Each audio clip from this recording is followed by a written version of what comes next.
hiciéramos dos cosas.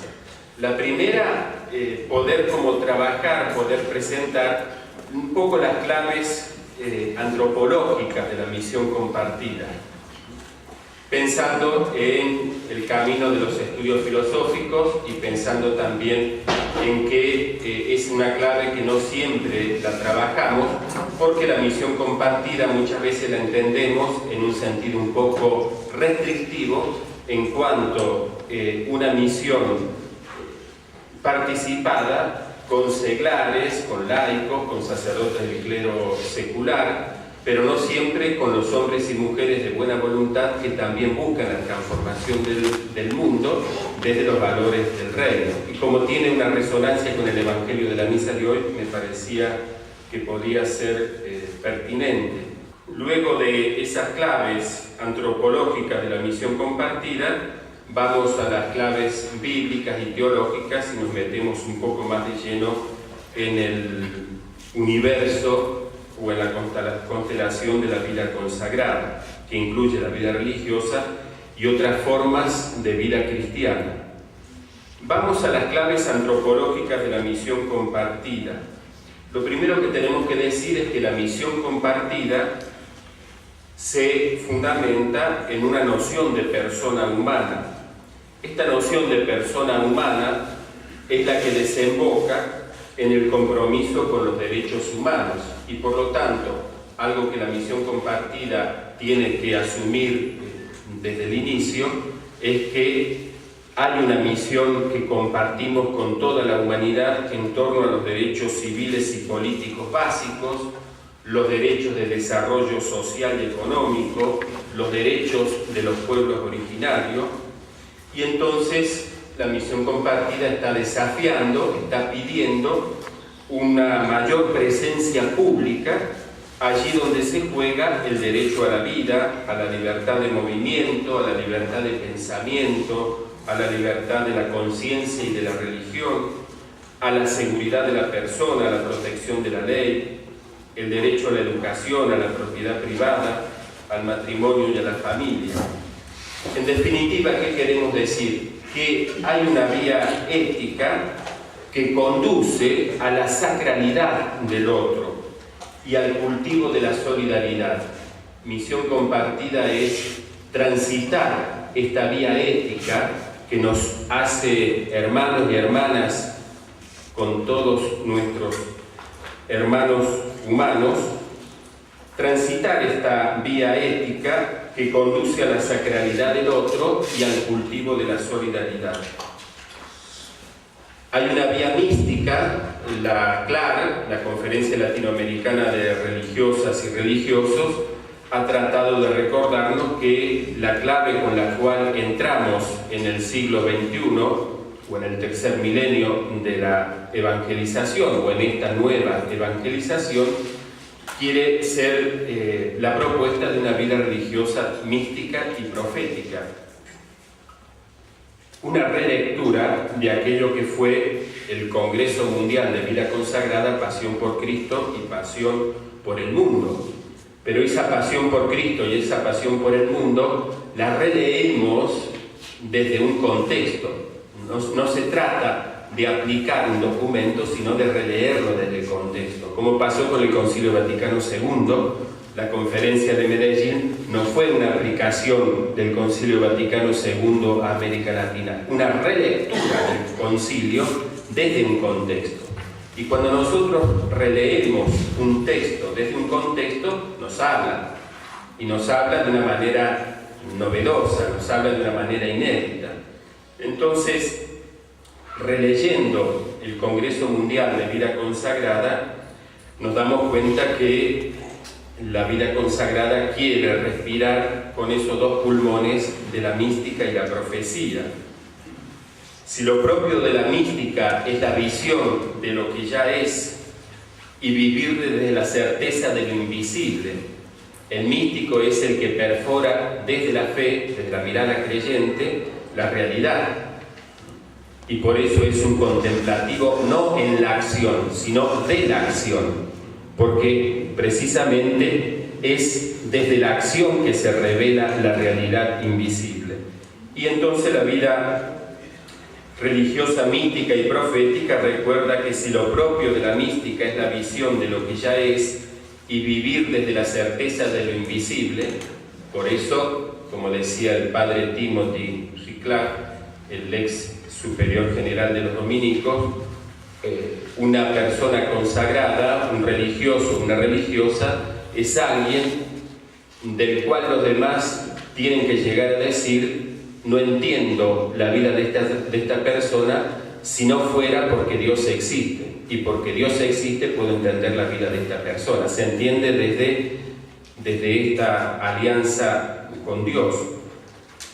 Lo propio de los profetas es la palabra y es la denuncia de lo que debería ser y todavía no es. Eso es lo propio. Y por eso entonces, mirando el panorama de las religiones, nos damos cuenta que todas las religiones, monoteístas, oceánicas orientales, las religiones laicas, etc., todas las religiones ayudan a tomar conciencia de la existencia personal, sacándola del caos, de la indiferenciación y del carácter impersonal de la especie o del grupo. Todas las religiones dan nombre a cada uno a través de diversos ritos de pasaje que aparecen a lo largo de una vida, ofrecen pautas y criterios para acompañar el proceso de personalización de cada cual. Así cada ser humano encuentra su lugar en la comunidad y en el mundo, pero a la vez que acompañan la progresiva asunción del yo irrepetible de cada uno, enseñan a abrirlo al tú de los demás. Entonces todas las religiones transitan un espacio que se abre entre tres yos: el mío, el tuyo y el suyo. Las diversas propuestas éticas no son más que concreciones de la común ley universal: no hagas a los demás lo que no quieres que te hagan a ti. En formulación positiva sería: ama a los demás como a ti mismo. Ello supone un avance en la conciencia ética del individuo, ya que esta clave saca a la persona humana del narcisismo y de la autorreferencialidad, de la ego-referencialidad, autorreferencialidad. Bergoglio, Papa Francisco, una iglesia que tiene que salir de la autorreferencialidad. Entonces, en la medida en que la persona tiene esta capacidad de salir del narcisismo, del autismo, comienza una percepción del otro como un yo semejante al mío, y lo cual implica la relativización del propio territorio. El otro no solo existe como un objeto de mi depradación, lamentablemente, sino que es poseedor de una dignidad que proviene de una fuente anterior y común a la mía, la participación del ser. Por eso lo primero que compartimos es nuestra humanidad. Y la vida religiosa, ante todo porque es vida, y es vida humana, quiere precisamente que podamos transitar este camino. Si compartir es participar en algo y lo primero que participamos es nuestro ser humano, participar en el ser es asumir que por encima de las diferencias indiscutibles de los diversos códigos morales de cada religión, todos los códigos morales tienen en común tratar de contener las confusas pulsiones del ego, marcándole sus límites para que aprenda a vivir en comunidad. Los 4 preceptos básicos que de un modo u otro encontramos en todas las tradiciones religiosas y humanistas son la base de la convivencia social. No matarás, no robarás, no desearás el cónyuge de tu prójimo, no mentirás. No matarás está relacionado con el valor de la vida. No robarás, nuestra relación con las cosas. No desearás el cónyuge de tu prójimo, está relacionado con la pulsión sexual, que es el impulso primordial de la vinculación y la perpetuación de la vida. No mentirás, con la autenticidad de la palabra, está relacionado. Base para las religiones humanas, base para las relaciones humanas consistentes. Entonces, lo propio de las religiones es crear este sentido comunitario, nutrirlo. Los otros forman parte de mí como yo de ellos. El destino de uno es el destino de todos. Y es algo que la misión compartida de toda la humanidad lo quiere subrayar. El destino de uno es el destino de todos. Los otros forman parte de mí como yo de ellos. Podemos agrupar en dos grandes frentes la aportación de las religiones al impulso de una misión compartida de la humanidad, que sería al impulso de la solidaridad y de la construcción de la comunidad humana. Ante todo, el principio de personalización, que nace del reconocimiento del valor inalienable de cada persona, y el principio de oceanización, que lleva al respeto de la existencia de todo ser como manifestación de la realidad total que está presente en todo. La realidad total, la realidad de Dios, está inmensamente presente como un océano. Hay quienes afirman que el principio de personalización, el reconocimiento del valor inalienable de toda persona humana, es propio de las religiones monoteístas, que tienen un carácter activo, podríamos decir masculino, mientras que el segundo principio de oceanización, que lleva al respeto de toda existencia humana como manifestación de la realidad divina, que es oceánica, porque es el todo en todos, es el que proviene de las religiones orientales, de carácter más bien receptivo, de carácter femenino. Pensemos, por ejemplo, en Gandhi, la no violencia. No trata de transformar, no trata de combatir, sino más bien de transformar lo negativo para que se transforme en positivo. Entonces, deteniéndonos en las tradiciones teístas personalistas, deteniéndonos en el principio de personalización, la misión compartida nos recuerda que todo surge del relato del Génesis, en el que el ser humano es concebido como imagen de Dios. La misión compartida conduce a que toda persona humana se realice como imagen y semejanza de Dios, y por eso propone la humanización, que proviene de la misma naturaleza humana en unión con el Dios que la inhabita, o viceversa, del mismo Dios en unión con la naturaleza humana inhabitada por Él. De aquí se desprende tanto el rasgo antropomórfico del Dios bíblico, invocado como el tú por excelencia, como el carácter teomórfico del ser humano, que es capaz de ser interlocutor de Dios. La persona humana es capaz de Dios, es capaz de ser interlocutora de Dios, del Dios creador de personas concretas, con las que ha establecido su alianza, su pacto. Yo soy el Dios de Abraham, de Isaac, de Jacob. El Dios que hace una alianza con personas.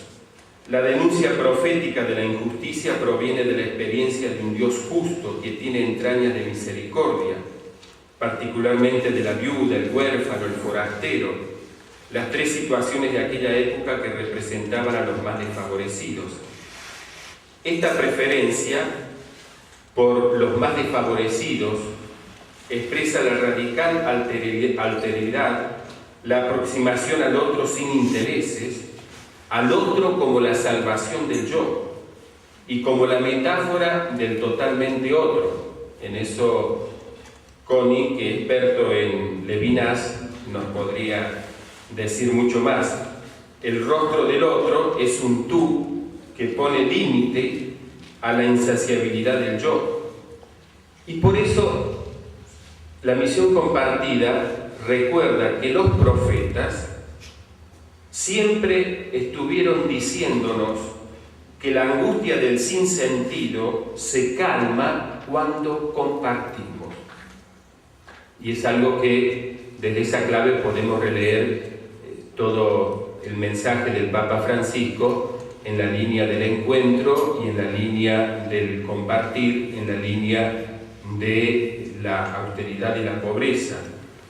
La angustia del sinsentido se calma cuando compartes el pan con el hambriento, cuando recibes en tu casa al que no tiene techo y cubres al que está desnudo. Recordemos Isaías 58:7, son textos que nos resuenan en la Cuaresma, y el mismo Isaías 58:8 nos dice: no te desentiendas de tus semejantes, entonces brillará tu luz como la aurora y tus heridas sanarán enseguida. La misión compartida entonces nos recuerda que la angustia del sinsentido se calma cuando compartimos, cuando hacemos participar al otro, cuando participar del ser del otro significa hacer experiencia que el otro nos salva de nosotros mismos, en la medida en que nos comprometemos con él.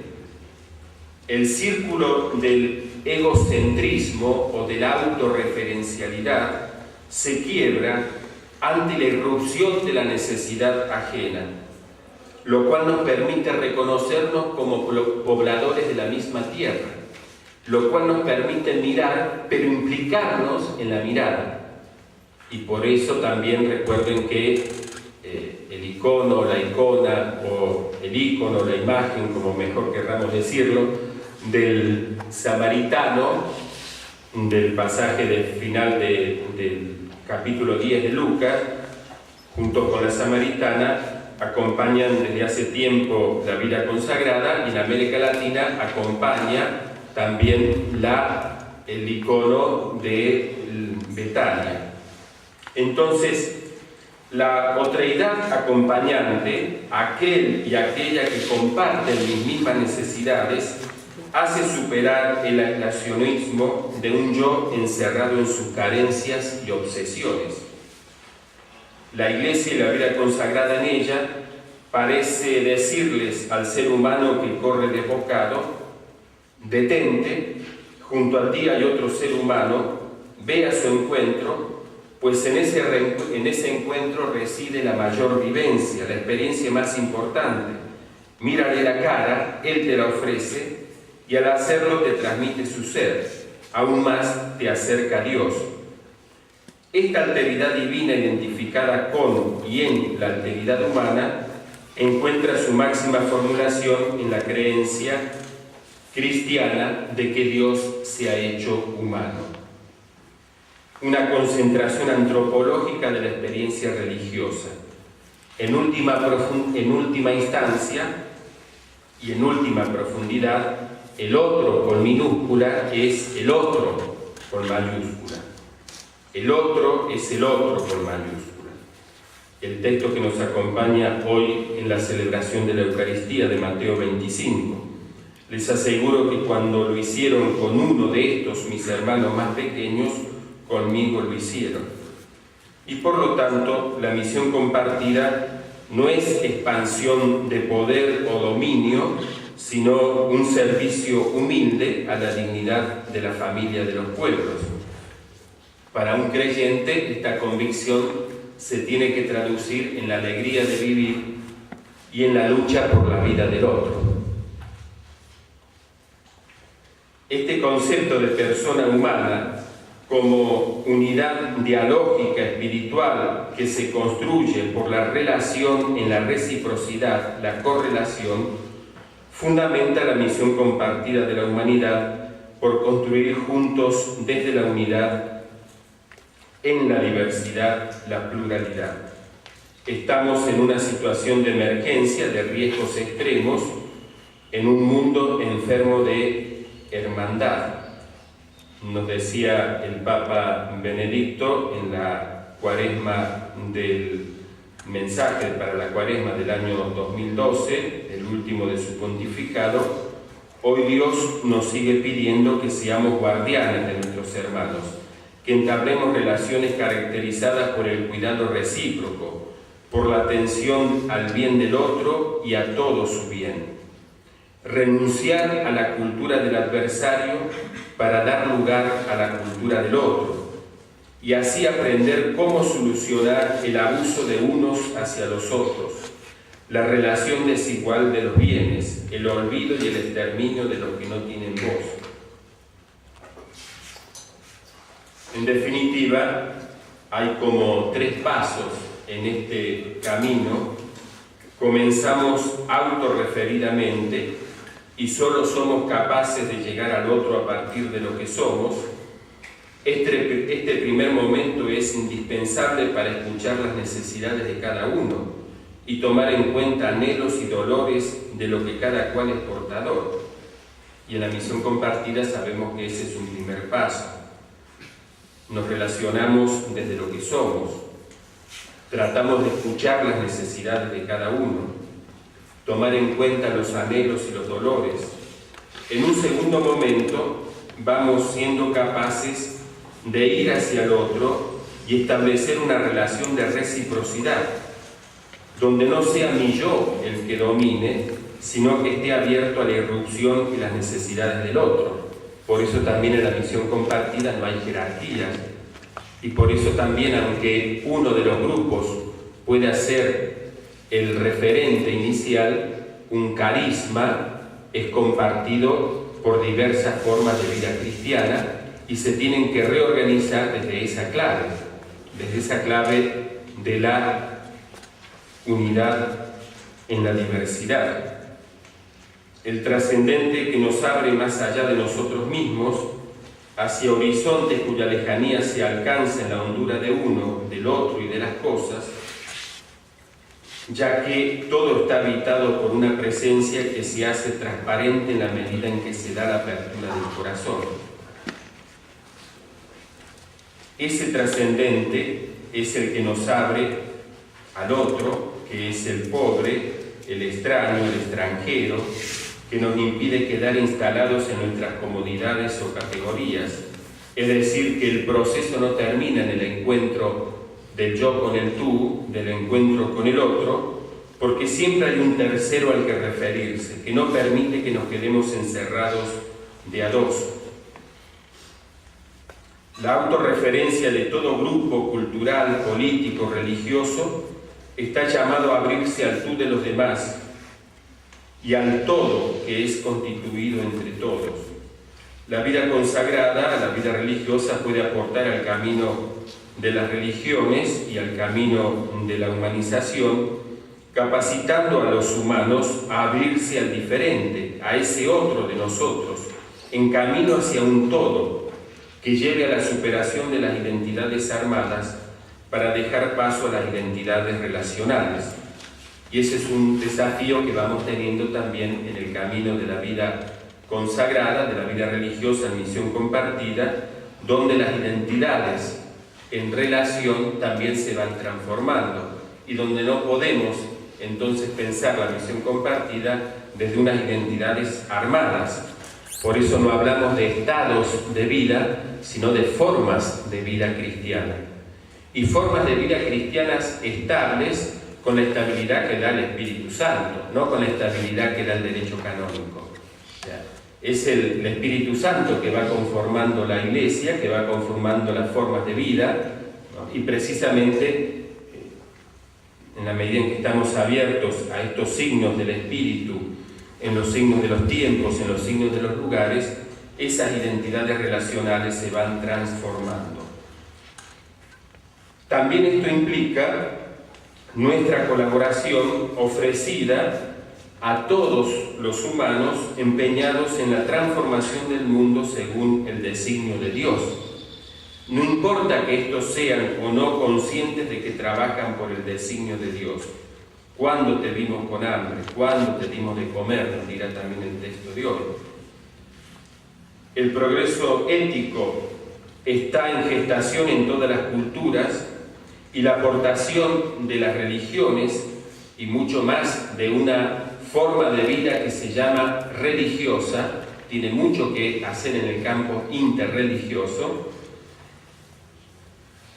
Este progreso ético está en gestación en todas las culturas y la aportación de las religiones y mucho más, como digo, de la vida religiosa, consiste en impulsarlo, en la medida en que saben que la vida es un don permanente que crece a medida que se entrega.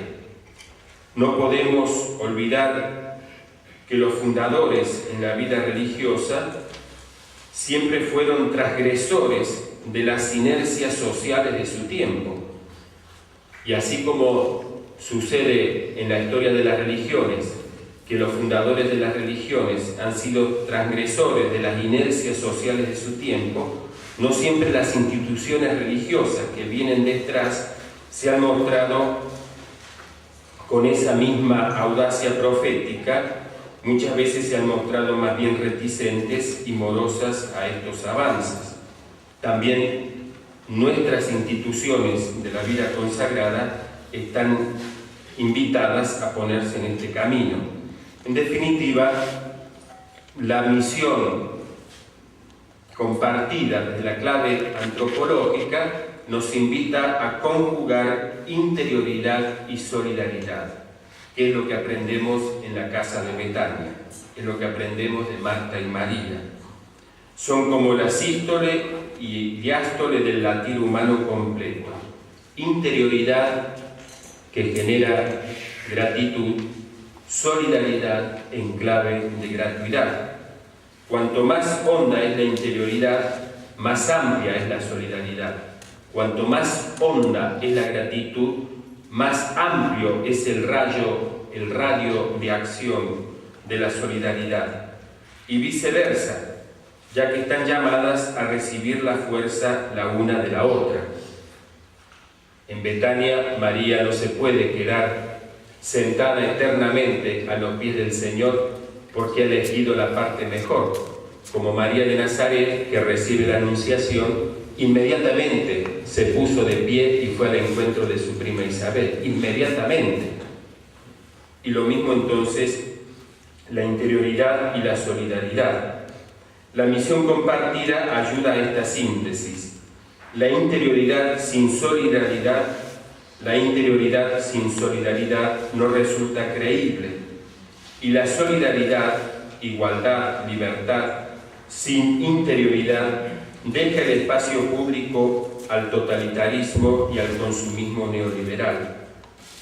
La vida religiosa debería ayudar a las religiones a promover plataformas que posibiliten reforzar la solidaridad universal con textos donde se manifiesta la sabiduría y rituales donde se despliega la energía, y de esa manera poder celebrar la fraternidad.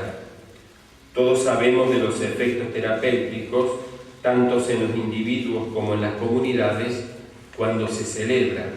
Es una co-inspiración, co-inspirar juntos, sin que por ello haya que dejar las prácticas específicas de cada tradición. En definitiva, la misión compartida de la humanidad está urgiendo a todos los discípulos misioneros de Jesús a la evangelización social. Bueno, si mal no entendí, dijiste que el religioso del tercer milenio debe de ser místico desde la acción. Yo quisiera que pudieras hablar un poco más de eso, ya que en muchas ocasiones se habla de que es más importante el ser que el hacer, pero a mí siempre me parece algo paradójico, ya que la única forma de que se sepa de ti es por lo que haces, nadie puede ver el ser. Entonces por eso quisiera que hablaras un poco más sobre esto. Aunque tradicionalmente se ha dicho que el hacer sigue al ser, también es cierto que somos lo que hacemos. Y basta que miremos en qué empleamos nuestro tiempo para darnos cuenta, y nuestro dinero, para darnos cuenta quiénes somos. Entonces, la clave es ser el contemplativo, es el que transforma la mirada desde la realidad oceánica de la divinidad. El contemplativo, desde la mirada creyente, transforma la realidad. Es decir, volviendo al icono de María, ¿no?, la parte mejor es que ha descubierto el sentido de lo que hace. Entonces el contemplativo encuentra un porqué y un para qué de lo que hace. Se trata de ser contemplativos de la acción, porque precisamente es en la realidad donde Dios nos habla. El Dios de Jesús es el Dios que se mete en la historia y por lo tanto la encarnación y por lo tanto entonces los signos de los tiempos, los signos de los lugares. Y entonces estar atentos a la manifestación, a la revelación de lo que vemos, porque allí está el camino que tenemos que seguir. En definitiva, para ponerlo también con la imagen del samaritano, el samaritano aparece como una persona que tiene integrada la personalidad, que tiene integrada la interioridad. ¿Por qué? Porque dice que miró, pero miró con el corazón, miró desde las entrañas de Dios, miró desde el proyecto de Dios, miró desde el Dios del reino, ¿no? Si mira desde otro lugar, si mira desde la inteligencia o se mira desde la acción, a lo mejor hace, pero ¿con qué sentido? Que es un poco lo que le pasa después a nuestra pobre Marta en un exceso de diaconía. Al final, el texto de Marta y María, que nos está diciendo que la casa de Betania no solamente es una casa de servicio, sino también una casa de la palabra, un Betel Midrash. O sea, por eso cuando Marta quiere que su hermana vuelva a las tareas domésticas y que no estudie teología, Jesús no se lo permite. Cuando la quiere hacer volver a las tareas domésticas, como el rol tradicional de la mujer. En cambio, entonces un contemplativo de la acción, es alguien que, como el samaritano, mira desde el corazón de Dios, mira desde las entrañas de Dios, y entonces sí se acerca, camina, toca, cura, sana, luego habla con el posadero.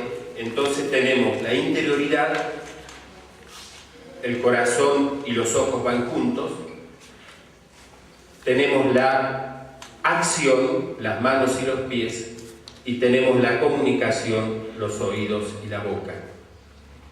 Entonces cuando se rompe esa interioridad de la personalidad, nos sentimos como divididos, ¿no? Entonces somos contemplativos en la acción, y parecería que la acción nos quita la contemplación. No, de ninguna manera. Entonces, ¿cuántas veces en la vida religiosa, y no solamente en la vida religiosa, sino también en el ministerio ordenado, hay religiosos o religiosas o presbíteros que, porque lo requirió la tarea pastoral del momento, porque en ese momento el hombre, que no sabemos quién es, ese que no sabemos quién es el más importante de la parábola, ¿no? El que no tiene rol social, porque los otros o son unos desgraciados, o son unos virtuosos, ¿no? O son unos asaltantes, ¿no? O son, digamos, levitas, o son de cuarta, como el samaritano, pero el hombre ese, ¿quién es? Ese humano que está ahí. Entonces, ¿cuántas veces dejamos a Dios por Dios? Es decir, ahí está el humano, la persona humana que requiere nuestra atención, y a veces a hermanos de la vida religiosa o del ministerio presbiteral les viene el complejo de culpa que dejé de rezar, entonces después a la noche rezan todas las horas, rezan laudes, rezan tercia, rezan todo junto, ¿no? O sea, si tuviste dar de comer es una acción espiritual si lo hiciste desde ahí, ¿no? Entonces en esa línea, ser contemplativos de la acción, o sea, estamos en la acción desde una interioridad integrada, integral y no rota. En el principio de oceanificación, que en este siglo que nos toca vivir tendría mucho ruido. Entonces, ¿cómo compartir la misión en el siglo XXI con aquellos, pensando que la misión también es una parte de la dignificación, ¿no? Vos hablaste de la persona. ¿Cómo pensar entonces estrategias con aquellos que sí podrían estar involucrados en una tarea de dignificar la vida, cuidarla, pero que no compartiesen que ese principio de oceanificación. Sé que Dios estaría siempre en un horizonte. ¿Cómo pensar eso? Pensarlo desde la realidad me parece, pensarlo desde la realidad de la fraternidad, porque en definitiva es la vida del otro lo que está en el centro de la realidad divina. Entonces, me parece que hay que todas las manifestaciones religiosas que hablan de la realidad divina que se manifiesta en la realidad, se verifican en la fraternidad, se verifican en la hermandad. Entonces me parece que hay que partir desde ahí. O sea, para poner un ejemplo, un ejemplo de lo que conocemos, Gandhi, además de la ocupación inglesa, la gran causa eran los indios, hindúes y musulmanes. Y las acciones de no violencia que llevó a cabo fue siempre a favor de reconstruir los lazos fraternos, reconstruir los lazos de hermanos. Entonces me parece que tendrían que ser acciones que van en la línea siempre de la reconstrucción del tejido humano, del tejido social, que tiene que ser siempre en la línea de la solidaridad, de la línea de la vida, digamos, ¿no? Aunque, como digo, no todos asumen esa postura de la manifestación de la realidad divina, pero creo que sí hay un punto de encuentro en la capacidad de generar estrategias o generar acciones que nos lleven a la resistencia y la transformación de lo negativo en algo que sea positivo. O sea, más que la lucha contra, ¿no? La lucha con los otros, ¿no? Y a favor de los otros. Me parece que por ahí va la cosa, digamos.